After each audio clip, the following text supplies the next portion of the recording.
এক পরিচারিকা রোজ খাবার চুরি করে গরিব বাচ্চাদের খাওয়াতো।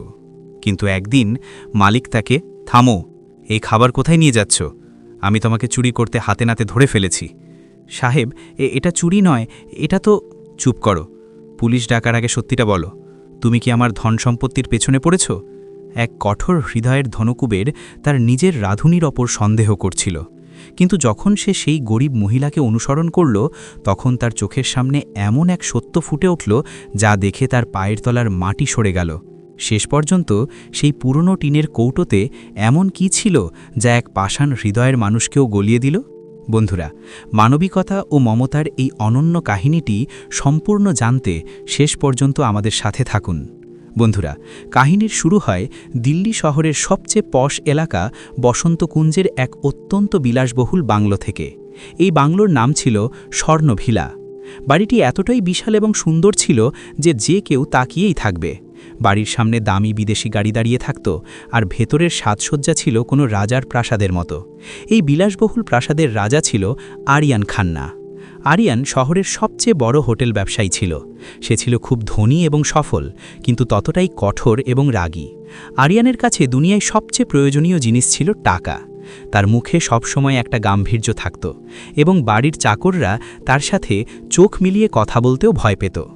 এই স্বর্ণভিলার এক কোণে রান্নাঘরের দায়িত্ব সামলাতেন এক সাধারণ মহিলা, যার নাম ছিল সুধা।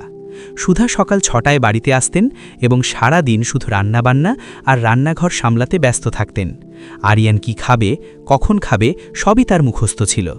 শুরুতে সব ঠিকঠাকই চলছিল, কিন্তু গত কয়েকদিন ধরে আরিয়ান একটি অদ্ভুত বিষয় লক্ষ্য করল। সে দেখল সুধা গত এক সপ্তাহ ধরে অনেক বেশি পরিমাণে খাবার তৈরি করছে। আরিয়ান ডায়েটে থাকত এবং খুব কম খেত। তা সত্ত্বেও বাড়িতে রুটি এবং তরকারি এত বেশি রান্না হচ্ছিল যেন কোনো ভোজের প্রস্তুতি চলছে।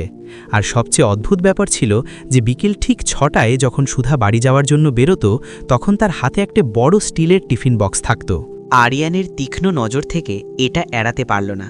সে একজন ব্যবসায়ী ছিল এবং সব কিছুর হিসেব রাখতে জানত। তার মনে সন্দেহের দানা বাঁধল।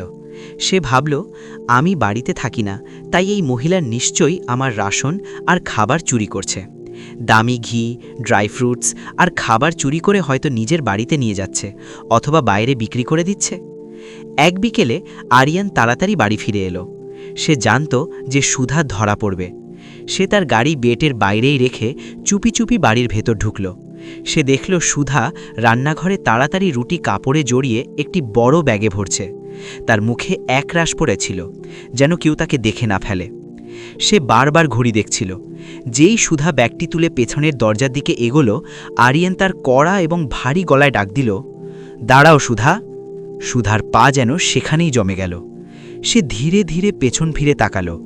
সামনে আরিয়ান খান্না দাঁড়িয়েছিল, যার চোখ দিয়ে যেন আগুন ঝরছে।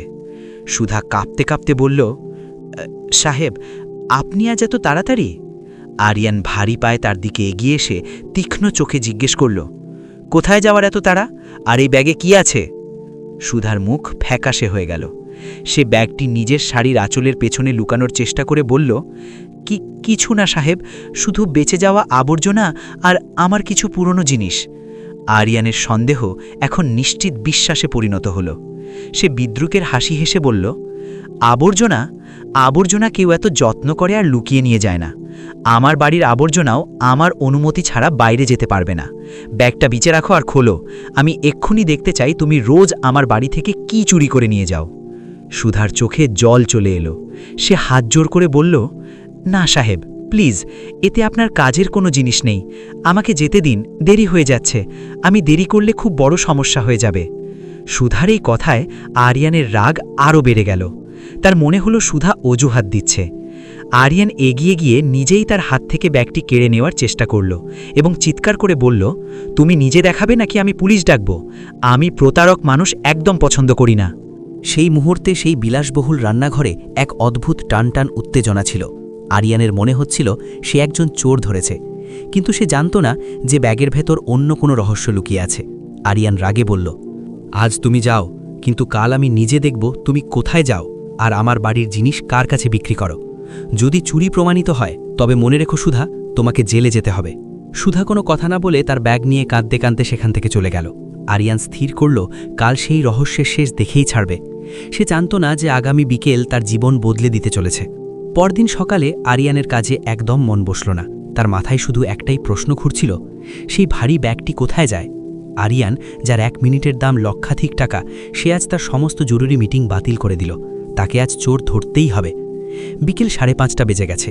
আরিয়ান আজ তার কোটি টাকার মার্সিডিজ গ্যারেজেই রেখে দিল। পরিবর্তে সে গ্যারেজের কোণে পড়ে থাকা একটি পুরনো সাধারণ গাড়ি বের করল, যা সে বহু বছর ব্যবহার করেনি। নিজের পরিচয় আড়াল করতে সে একটি কালো টুপি পরল আর চোখে কালো চশমা দিল। সে স্বর্ণভিলার গেট থেকে একটু দূরে একটি গাছের ছায়ায় গাড়ি দাঁড় করিয়ে শিকারী যেমন শিকারের জন্য অপেক্ষা করে তেমনই অপেক্ষা করতে লাগল। সময় গড়িয়ে যাচ্ছিল। ঠিক 6টার সময় বাংলোর ছোট গেট খুলল। সুধা সেখান থেকে বেরিয়ে এলো। আজ তার হাতে সেই বড় ভারী ব্যাগটি ছিল এবং কাঁধে আরেকটি কাপড়ের পুটলি ঝুলছিল। সে নিচু হয়ে হাঁটছিল, যা থেকে বোঝা যাচ্ছিল জিনিসগুলো কতটা ভারী। আরিয়ান তার গাড়ি স্টার্ট দিল এবং খুব ধীর গতিতে কোনো আওয়াজ না করে তাকে অনুসরণ করতে লাগল। সুধা কোনো অটো বা রিক্সা নিল না, সে হেঁটেই যাচ্ছিল। রোদ তখনও পুরোপুরি কমেনি এবং সুধার মুখ ঘামে ভিজে গিয়েছিল। আরিয়ান তার এসির গাড়িতে বসে ভাবছিল, নিশ্চয়ই সে কাছের কোনো দোকানে বা ঢাবায় আমার দামি রেশন বিক্রি করতে যাচ্ছে। আজ একে পুলিশের হাতে দিয়েই ছাড়ব। হাঁটতে হাঁটতে সুধা শহরের এমন এক এলাকায় পৌঁছে গেল যেখানে আরিয়ানের মতো মানুষ ভুল করেও কখনো যায় না। বড় বড় অট্টালিকা আর পরিষ্কার রাস্তা পেছনে পড়ে রইল। চারদিকে এখন শুধু নোংরা, সরু গলি আর চিৎকার। এটি ছিল দিল্লির এক বস্তি এলাকা। আরিয়ান ঘৃণা ভরে নাক কুচকাল। সে ভাবল, এই মহিলা এখানে থাকে, এত নোংরা জায়গায়? ঠিক তখনই সুধা একটি বড় নর্দমার ওপর তৈরি পুরনো ব্রিজের নিচে দিকে ঘুরে গেল। জায়গাটি খুব নির্জন মনে হচ্ছিল। আরিয়ান একটি দূরে গাড়ি থামিয়ে চুপি চুপি সুধার পিছু নিল। সে একটি থামের পেছনে লুকালো, যেখান থেকে সবকিছু পরিষ্কার দেখা যাচ্ছিল। সে যা ভেবেছিল দৃশ্যটি তার থেকে সম্পূর্ণ আলাদা ছিল। সে ভেবেছিল সেখানে কোনো ক্রেতা দাঁড়িয়ে থাকবে যে সুধার থেকে জিনিস নেবে আর টাকা দেবে। কিন্তু ওখানকার দৃশ্য দেখে আরিয়ানের পায়ের তলার মাটি সরে গেল। ব্রিজের নিচে ছেঁড়া চটের ওপর 10-12টি ছোট ছোট বাচ্চা বসেছিল, যারা দেখতে অত্যন্ত দুর্বল। তাদের সাথে কয়েকজন বৃদ্ধ এবং অসুস্থ মানুষও শুয়েছিলেন। যেই বাচ্চারা সুধাকে আসতে দেখল, তাদের নিষ্প্রাণ চোখে যেন প্রাণ ফিরে এলো।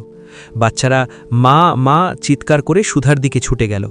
সুধা, যাকে এতক্ষণ ক্লান্ত মনে হচ্ছিল, বাচ্চাদের দেখেই তার মুখে হাসি ফুটে উঠল। সে তার ভারী ব্যাগ মাটিতে রাখল।